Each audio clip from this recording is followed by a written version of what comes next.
మాజీ సీఎం జగన్మోహన్ రెడ్డి వచ్చే ఏడాది నుంచి తిరిగి పాదయాత్ర చేపట్టనున్నట్టు ప్రకటించారు. అయితే ఇది రాజకీయాలపై ఏ రకంగా ఉంటుంది అన్న విషయంపై మనతో మాట్లాడడానికి విశాఖ సౌత్ ఎమ్మెల్యే వంశీకృష్ణ శ్రీనివాస్ గారు ఉన్నారు.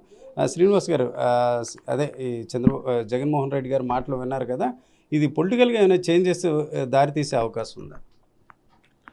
ఈరోజు ఈ రాష్ట్రంలో ప్రజలందరూ కూడా సుఖ సంతోషాలతో చాలా హ్యాపీగా ఉన్నారు. ఎందుకంటే గత ప్రభుత్వంలో పడిన ఇబ్బందులన్నీ కూడా వాళ్ళకి తెలుసు. ఈ రాష్ట్రంలో ఒక ఉద్యోగం కానీ, ఒక ఫ్యాక్టరీ కానీ, ఒక సాఫ్ట్వేర్ కంపెనీ ఏమీ రాకుండా ఒక రాజారెడ్డి పరిపాలన సాగుతుంది, ఒక ఫ్యాక్షనిస్ట్ పరిపాలన జరుగుతుందని చెప్పేసి భయపడి ఎవరు కూడా ఒక ఫ్యాక్టరీ పెట్టే ముందుకు వచ్చిన పరిస్థితులు లేవు. ఈరోజు మీరు చూస్తూ ఉన్నారు.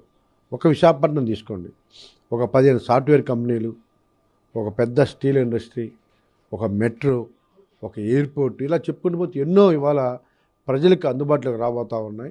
ఇక్కడ ఎంప్లాయ్మెంట్ లక్షల, కనీసం ఓన్లీ సాఫ్ట్వేర్ 5 లక్షల ఎంప్లాయ్మెంట్ జనరేట్ అవబోతుంది. సో ఒకసారి ఊహించుకోండి విశాఖపట్నం ఎలా అభివృద్ధి జరగబోతుందో, ఈ ప్రాంతం ఎలా అభివృద్ధి జరగబోతుందో కూడా మీరు ఒకసారి ఊహించుకోవాలి. ముఖ్యంగా ఈయన పాదయాత్ర ఒకసారి చేసే అవకాశం ఇచ్చారు. ఆ పాదయాత్ర టైంలో అందరికీ వద్దంటున్నా కూడా ముద్దులు పెట్టేశారు. సీఎం అయిన తర్వాత 5 సంవత్సరాలకు కూడా ఒకరు కనిపించిన పరిస్థితి ఉంది. నాయకులకి 5 సంవత్సరాలు దొరకలేదు కాబట్టి ఆ నాయకులే కసిగా ఓడించాలి, ఈయనకి బుద్ధి రావాలి అని చెప్పేసి ఆ నాయకులే ఈరోజు జగన్మోహన్ రెడ్డి గారిని అంత చిత్తుగా ఓడించారు. ఈయన పాదయాత్ర చేసినా, మోకాళ్ళ మీద యాత్ర చేసినా, లేకపోతే చేతుల మీద యాత్ర చేసినా కూడా ప్రజలు నమ్మే పరిస్థితుల్లో లేరన్న విషయాన్ని ఆయనకి చాలా స్పష్టంగా తెలుసు.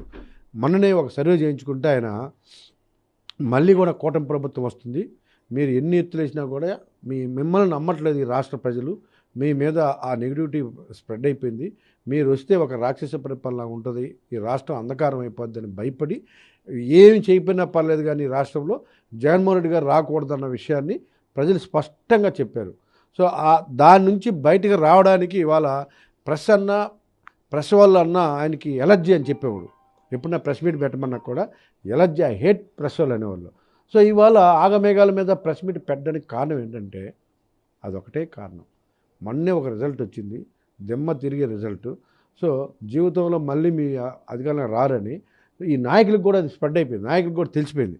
ఎప్పుడైతే నాయకులకు తెలిసిందో దీన్ని డైవర్ట్ చేయడానికి అలా ప్రెస్ మీట్ పెట్టి అది చేస్తానని చెప్తే కొంచెం డైవర్షన్ పాలిటిక్స్ చేస్తే కొంతమంది ధైర్యంగా అక్కడ నిలబడతారు, ధైర్యంగా ఉంటారని ఒక మంచి ప్లాన్ చేసుకొని చేస్తున్నటువంటి ఒక దురుద్దేశం తప్ప ఈయన ప్రజల కోసం కానీ, ప్రజలు ఒకసారి గెలిపిస్తే ఏం చేశారో ప్రజలకు చాలా క్లారిటీ ఉంది. ఒక టీచర్స్ దగ్గర నుంచి అందరికీ అన్ని వర్గాల ప్రజలకి నరకం చూపించారు.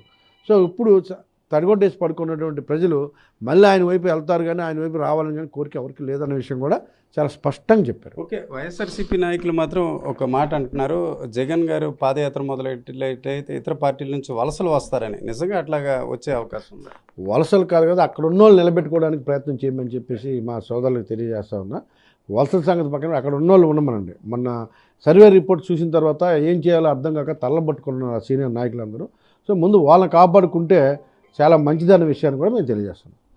ఇది ఎమ్మెల్యే వంశీకృష్ణ మాటలు బట్టి ఏదైతే పార్టీ ఇటు ప్రజల్లోనే అలాగే నాయకుల్లో కూడా విశ్వాసం కోల్పోయిన దశలో పార్టీ కార్యకర్తల్ని, నాయకుల్ని కాపాడుకునే క్రమంలో ఈరోజు మాజీ సీఎం జగన్మోహన్ రెడ్డి పాదయాత్ర ప్రారంభిస్తున్నారు. అయితే ఆయన ఎలాంటి ప్రారంభించినప్పుడు కూడా దాని ప్రభావం ఏమాత్రం కూడా ఇతర పార్టీలపై ఉండదని ఆయన చెప్తున్నారు. కెమెరా పర్సన్ తిరుపతితో రామచంద్రరావు, RTV, విశాఖపట్నం. చరిత్ర సృష్టించినోడు